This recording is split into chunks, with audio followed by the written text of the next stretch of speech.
Hola chicos, espero que se encuentren bien. Bueno, pues el día de hoy vamos a hacer el resumen de la clase, ¿sí? Acerca de la escritura en América precolombina, ¿sí?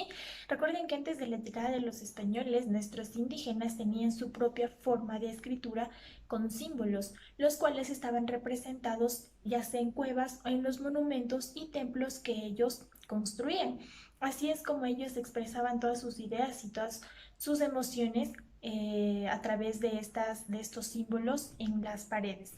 Con la llegada de los españoles, pues obviamente cambiaron ese tipo de escritura. Ellos nos inculcaron no solo su idioma, sino sus costumbres y sus tradiciones también, ¿sí? Entonces, importante recordar que a raíz, antes de la llegada de los españoles, nosotros teníamos nuestra propia forma de escritura, ¿sí? Ahí están representados los aztecas, recuerden que ellos tienen monumentos. Vimos en clase también, pues, obviamente que ellos tenían dioses, ¿sí? Y, por ejemplo, el dios Sol, que ellos lo utilizaban como calendario, entonces ellos tenían su propia identidad y su propia forma de escritura. Sí, una vez vamos a hablar una vez más sobre los incas, sobre los quipus. ¿Cuál es la forma de escritura que ellos utilizaban?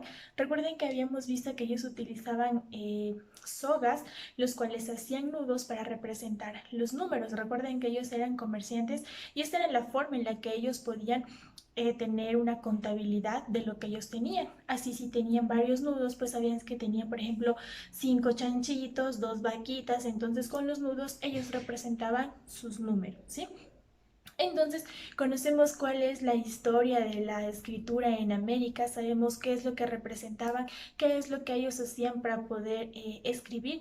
Es importante recordar que gracias a esos escritos, gracias a esos símbolos que ellos representaban, hoy en día nosotros podemos conocer la historia de nuestros ancestros. Importante recordar que únicamente los escribas eran los únicos que sabían este tipo de escritura, ¿sí? Por eso eran muy cotizados y eran muy pocos los que sabían el sistema de escritura.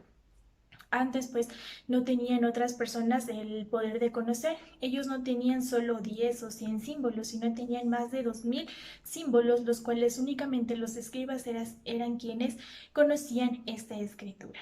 ¿Sí?